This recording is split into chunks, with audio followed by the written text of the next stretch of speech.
శ్రీ గురుభ్యో నమః. ఈ 2022 మార్చి నెలలో మకర రాశి వారి యొక్క గోచార మాస ఫలితాలు ఏ విధంగా ఉన్నాయో తెలియజేసుకుందాం. మొత్తం మీద గ్రహముల యొక్క సంచార కాలాన్ని పరిశీలించగా ఈ 2022 మార్చి నెలలో మకర రాశి వారికి మహా అదృష్టయోగం పట్టిందా అన్నట్లుగా ఉండేటువంటి గ్రహముల యొక్క సంచార కాలం ఉంది అని చెప్పుకోవచ్చు. ఏ పని చేసినా విజయమే, ఏ రంగం వారికైనా విజయమే. అసలు అపజయం ఎరుగని వ్యక్తులుగా చెప్పుకోవచ్చు. కాకపోతే ఈ యొక్క మకర రాశికి చెందిన వ్యక్తుల యొక్క పిల్లల యొక్క భవిష్యత్తు గురించి ఆలోచన బాగా పెరుగుతుంది. అంటే వాళ్ళ యొక్క చదువుల గురించి కానీ వాళ్ళ యొక్క ఆరోగ్యం గురించి కానీ తీవ్రంగా ఆలోచించేటువంటి పరిస్థితి చాలా స్పష్టంగా గోచరిస్తోంది. ఇది ఒక్కటి తప్పించి మిగిలినటువంటి పరిస్థితులన్నీ కూడా చాలా అద్భుతంగా ఉండబోతున్నాయి అని చెప్పుకోవచ్చు మకర రాశి వారికి. ఈ మకర రాశినాథుడు శని జన్మమందు అంటే ఏలినాడు శని ఉన్నప్పటికీ కూడా మూర్తిమంతులే యోగించడం, అలాగే జన్మమందు చతుర్థ కేంద్రాధిపతి లాభాధిపతి అయిన కుజుడు ఉచ్చక్షేత్రగతుడే సంచారం చేయటం, అలాగే జన్మమందు శుక్రుడు సమస్తమైనటువంటి విజయాలు కలిగించడం, అలాగే ఇందాక మీకు చెప్పినట్టుగా మీ యొక్క పిల్లల భవిష్యత్తు గురించి ఆలోచించేటువంటి అవకాశం ఉన్నప్పటికీ కూడా అంటే మీరు టెన్షన్ వాతావరణంతో సంచారం చేస్తూ మీ యొక్క పిల్లల యొక్క భవిష్యత్తు గురించి కొంచెం సీరియస్గా ఆలోచిస్తూ ఉన్నా వాళ్ళ గురించి నువ్వు టెన్షన్ పడాల్సిన అవసరమే లేదు, నీ వెనకాల నేను ఉన్నాను అని శుక్రుడు మీకు సమస్తమైనటువంటి అభయాలను ఇవ్వటం. అంటే పిల్లల యొక్క భవిష్యత్తు గురించి కంగారు పడాల్సిన అవసరమేం లేదు, వాళ్ళ భవిష్యత్తు చాలా బాగుంటుంది అనేటువంటి ధైర్యం ఇచ్చేలాగా శుక్రుని యొక్క సంచారం మీకు ఉండబోతోంది. అలాగే ద్వితీయంలో బుధుని యొక్క సంచారం, ద్వితీయంలో గోచార ప్రకారంగా గురుడు అత్యంత అద్భుతంగా యోగిస్తున్నాడు. గురుమూలం వెళ్ళిపోయిందంటే మరింత యోగ్యత. అలాగే రవి కూడా మీకు 14వ తారీఖు నుంచి 3వ స్థానంగా చెప్పుకునేటువంటి మీనరాశులకి ప్రవేశం చేసి సంచారం చేయటం, ఇది మహాద్భుతంగా ఉంది అని చెప్పుకోవచ్చు. ముఖ్యంగా ఆరోగ్యం చాలా బాగుంటుంది మకర రాశి వాళ్ళకి. ఎప్పుడైతే మీకు రవి తృతీయంలోకి మారాడో ఆరోగ్యం భాస్కరాది ఇచ్చేదని చెప్పినట్టుగా ఆరోగ్యపరంగా ఉండేటువంటి ఎన్నో రకాల సమస్యలకు పులిస్టా పడుతుంది.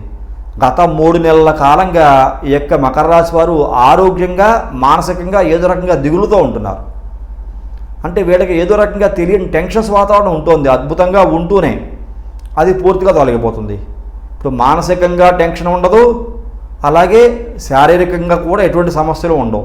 శారీరక రుగ్మతలు తొలగిపోతాయి, మానసిక రుగ్మతలు తొలగిపోతాయి. ఇవి పూర్తిగా తొలగిపోయి పరిపూర్ణ ఆరోగ్యవంతులుగా ఉండేటువంటి అవకాశం ఈ యొక్క మాసం మార్చి 14వ తారీఖు నుంచి ఉండబోతోంది అని చెప్పుకోవచ్చు. రవి యొక్క మార్పు 3వ స్థానంలోకి మీనరాశులకి మారిన తర్వాత మాసాంతంలో బుధుడు మరలా మీకు నీచ స్థానంలోకి మారబోతున్నాడు. మకర రాశికి భాగ్యాధిపతి అయిన బుధుడు. ఇది కొంచెం పరిశీలించాలి. ఎందువల్ల అంటే అధికమైన ధన వ్యయం చేస్తూ ఉంటాడు, సమయానికి చేతికి ఆర్థికంగా కొంచెం ఇబ్బంది పడేలా చేస్తుంటాడు, కష్టం కలగదు. ఎందువల్ల అంటే ఇక్కడ మీకు జన్మమందు కుజుడు ఉన్నప్పటికీ, శని ఉన్నప్పటికీ, శుక్రుడు సంచారం బాగా ఉన్నప్పటికీ, ద్వితీయంలో గురుబలం బాగా ఉన్నప్పటికీ, తృతీయంలో రవి యొక్క బలం బుధాదిత్య యోగం కలుగుతూ అష్టమ భాగ్యాధిపతుల యొక్క కలిగి తృతీయంలో నడుస్తూ, అలాగే మీకు మకర రాశికి మీకు పంచమ కోణ స్థానంలో రాహు యొక్క సంచారం, లాభంలో కేతు యొక్క సంచారం ఉన్నప్పటికీ కూడా ప్రత్యేకించి భాగ్యాధిపతిగా సంచారం చేసేటువంటి ఈ యొక్క బుధుడు నీచస్థానగతుడై మాసాంతంలో సంచారం చేస్తాడు.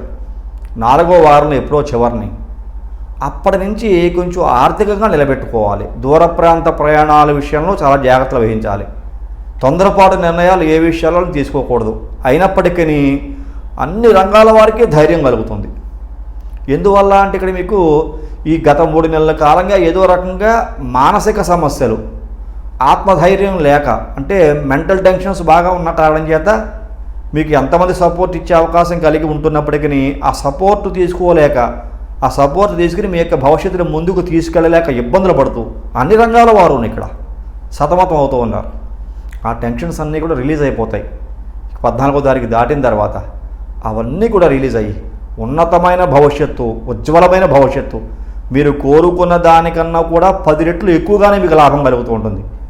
కాకపోతే ఒక విషయం గుర్తుంచుకోవాలి, దూర ప్రాంత ప్రయాణాల విషయంలో మీరు ఎంత జాగ్రత్తగా ఉంటే మీకు అంత మంచిది.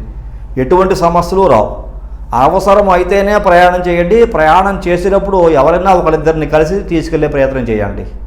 14వ తారీఖు దాటిందంటే ఈ సమస్య కూడా పెద్దగా ఏముండదు. అయినప్పటికీ జాగ్రత్త అనేది చాలా అవసరం. ఎందువల్లంటే అష్టమ భాగ్యాధిపతులు కలుస్తున్నారు ఇక్కడ మీకు మీనరాశి మాసాంతంలో. అంటే 14వ తారీఖు నుంచి సుమారుగా మనకు చూసుకుంటే 27, 28 తారీఖుల నుంచి మళ్ళీ మీకు రవి బుధులు కలయిక మార్చి నెలలో ఉండబోతోంది. అష్టమాధిపతి అయిన రవి, భాగ్యాధిపతి అయిన బుధుడు కూడా, భాగ్యాధిపతి అయిన బుధుడికి నీచత్వం పట్టిన కారణం చేత మీకు మీనరాశిలో నీచస్థాన గతిలో సంచారం చేస్తూ అష్టమాధిపతి అయిన రవితో కలిసి సంచారం చేయటము కొంచెం మకర రాశి వాళ్ళకి ఫైనాన్షియల్గా అంటే ఆర్థికంగా అనుకున్న సమయానికి చేతికి డబ్బు అందకపోవడం, అంటే సంతోషంగా ఉంటూనే ఇక్కడ మళ్ళీ మీరు బాగా గుర్తుంచుకోవాలి, ఈ సమస్య అందరికీ ఉండదు, ఇది కూడా గుర్తుంచుకోవాలి ఈ యొక్క మకర రాశి వాళ్ళకి. ఎందువల్ల అంటే ఎవరికైతే మీ వ్యక్తిగత జాతకాల్లో బుధుని యొక్క దశ కానీ అంతర్దశ కానీ నడుస్తూ ఉంటుందో వాళ్ళ జాతకాల్లో బుధుని యొక్క దశ కానీ అంతర్దశ కానీ నడుస్తూ ఉండి ఆ బుధుడు కనుక మీకు ఇలాగే నీచత్వం పట్టి ఉండి పాపగ్రహాల యొక్క దృష్టికి సోకి ఉండి పాపగ్రహాలతో పీడింపబడుతూ కనుక ఉంటే వాళ్ళు ఖచ్చితంగా ఇబ్బందులు పాలవుతారు. ఫైనాన్షియల్గా చాలా స్ట్రగుల్స్ ఫేస్ చేస్తారు. అలాగే ఆర్థికంగా కూడా ఇబ్బందులు పడడమే కాకుండా ఆరోగ్యపరంగా కూడా ఏదో ఒక సమస్య ఫేస్ చేస్తూ మీరు ధనాన్ని ఆరోగ్యం కోసం వెచ్చించాల్సిన పరిస్థితులు ఈ రకమైన గ్రహస్థితి దశాంతర్దశనాథులో మీ వ్యక్తిగత జాతకాల్లో ఉన్న వాళ్ళకి కనపడుతూ ఉంటుంది. కానీ గోచార ప్రకారంగా నీచస్థాన గతిలో సంచారం చేసేటువంటి బుధుడు అష్టమాధిపతి అయిన రవితో కూడా కలిసి ఇక్కడ గురుని ఇంట్లో సంచారం చేస్తున్న కారణం చేత కొంచెం ఆర్థికంగా ఇబ్బంది పడుతున్నా ఇక్కడ కుజుడు కానీ శని కానీ గురుబలం కానీ శుక్రుడు కానీ ఇవన్నీ కూడా యోగించే అవకాశాలు ఉన్న కారణం చేత రవి కూడా యోగించే అవకాశం ఉన్న కారణం చేత ఆరోగ్యం బాగుంటుందని చెప్పుకోవచ్చు. అలాగే ఒకంత దూర ప్రయాణాల విషయంలో జాగ్రత్తగా ఉండాలని కూడా మనం ప్రత్యేకించి ఖచ్చితంగా చెప్పక తప్పని పరిస్థితి. విద్యార్థుల యొక్క భవిష్యత్తు చాలా అద్భుతంగా ఉంటుంది. కాకపోతే చదువుల విషయంలో అశ్రద్ధ అనేది ఉండకూడదు. అంటే వీళ్ళకి ఒక్కొక్క సందర్భంలో చతుర్థ కేంద్రాధిపతి లాభాధిపతి అని కుజుడు జన్మముందు సంచారం చేస్తున్న కారణం చేత ఇక్కడ మీకు శని కుజులు అంటే జన్మముందు మకర రాశిలో సంచారం చేయటము మీకు తీవ్రమైన ఆవేశాలు పెరిగేలా చేస్తుంటాడు. అంటే చాలా అగ్రెసివ్గా ప్రవర్తించే అవకాశాలు కనబడుతూ ఉంటాయి. ప్రతిదానికి చీటికి మాటికి మీకు ఎంత అనుకూలమైన పరిస్థితులు ఈ కుటుంబంలో ఉన్నప్పటికీ మీకు ఆ అనుకూలమైన పరిస్థితులకు తగ్గట్టుగా మీరు ప్రవర్తించుకోలేక అంటే మీకు ఏమవుతుంది ఈగో అనేది బాగా హర్ట్ అవుతూ ఉంటుంది అన్నమాట. అంటే మీకు ఎంత ఫైనాన్షియల్ సపోర్ట్ ఉన్నా కుటుంబంలోని వ్యక్తులందరూ కూడా మీకు ఎంత బాగా సపోర్టింగ్గా ఉంటూ ఉన్నా మీ ఈగో హర్ట్ అవ్వడం వల్ల ఆ ఈగోని మీరు నెగ్గించుకోవడం కోసం ఇటువంటి సమస్యలు ఉత్పన్నమయ్యేటువంటి అవకాశాలు గోచరిస్తున్నాయి. ప్రస్తుతం మనం దేశకాలమాన పరిస్థితుల్లో కూడా అవే చూస్తున్నాం. రష్యాకి ఉక్రెయిన్కి మధ్యన కూడా యుద్ధం, ఇద్దరు వ్యక్తుల మధ్యన ఆ ఈగో సాటిస్ఫై కాక ఒకళ్ళొకళ్ళు కొట్టుకుంటున్నారు. అంటే ఇటువంటి పరిస్థితులు వ్యక్తుల మధ్యన కూడా మనకు గోచరిస్తూ ఉంటాయి. కాబట్టి జాగ్రత్తగా మసులుకోవాలి.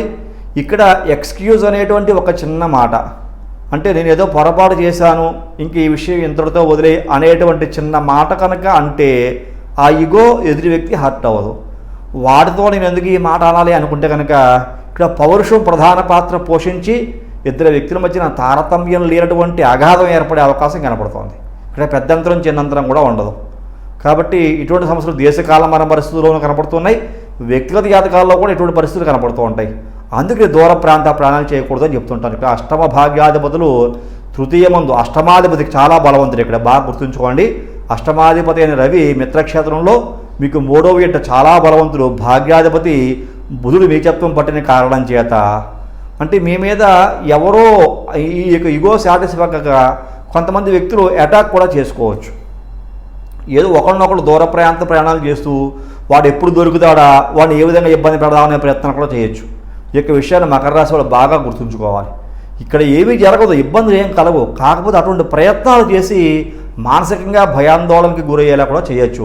ఎందుకంటే పంచమంలో రాహు యొక్క సంచారం కూడా నడుస్తున్నది. కాబట్టి మకర రాశి వారు ఈ విషయంలో జాగ్రత్త తీసుకోవాలి.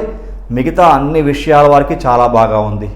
అలాగే మంచి కీర్తి గౌరవ మర్యాదలు ఉండే సంఘంలో మీరు కోరుకున్న పనులు చాలా ఈజీగా అనుకున్న వెంటనే చేసేటువంటి మహత్తర అవకాశం ఈ యొక్క మకర రాశి వారికి ఉండబోతోంది అని చెప్పుకోవచ్చు. చాలా డిగ్నిఫైడ్గా బిహేవ్ చేసే అవకాశాలు కూడా గోచరిస్తున్నాయి కొంతమంది వ్యక్తులు కనుక చూసుకుంటూ ఉంటే కనుక. అలాగే విజయాల యొక్క పరంపర అంటాం. ఎందువల్ల అంటే శుక్రుడు జన్మములో సంచారం చేస్తే శుక్రబలం బాగా ఉంటే అసలు మీ యొక్క విజయాలకి కొరవే ఉండదు. అంటే 10 అడుగులు వేస్తే 100 అడుగులు ముందుకెళ్ళినట్టు ఫలితం వస్తుందన్నమాట మీకు. అంటే మీరు కష్టపడితే చాలు, మీ కష్టానికి తగ్గ ప్రతిఫలము పూర్వజన్మల్లో పూర్వకాలంలో ఆగిపోయిన ప్రతిఫలం కూడా ఇప్పుడు వచ్చేస్తుంటుంది మీకు. అటువంటి యోగ్యత ఇక్కడ మీకు శని జన్మమందు ఉన్నా యోగిస్తున్నాడు. గురు మూడం కూడా వెళ్ళిపోతుంది. 18వ తారీఖు నుంచి గురుడు బాగా బలంగా అందుకుంటాడు. గురుబలం ద్వితీయంలో బాగా ఉంటుంది. యోగ్యవంతుడా మూర్తిమంతుడా అయినా కాదా పక్కన పెడితే ద్వితీయమందు గురుబలం బాగా ఉంటుంది. కాబట్టి గురుబలం బాగుంది, శుక్రబలం బాగుంది, కుజబలం బాగుంది, శనిబలం బాగుంది. తృతీయంలో రవి యొక్క బలం బాగా ఉంది. లాభస్థానంలో కేతు బలం కూడా బాగా ఉంది. ఎటొచ్చి బాగున్నది ఇలాగ మాసాంతంలో 27-28 తారీఖుల నుంచి మనం చూసుకుంటే మీకు బుధుడు ప్లస్ రాహు పంచమంలో ఈ 2 గ్రహాలే కొంచెం ఇబ్బంది పెడుతున్నాయి. కాబట్టి ఈ 2 గ్రహాలకి సంబంధించి పరిహారం చేసుకోండి. ఇంకా బెటర్ లైఫ్ కావాలంటే మీ పర్సనల్ హారోస్కోప్ అనాలిసిస్ చేయించుకోండి.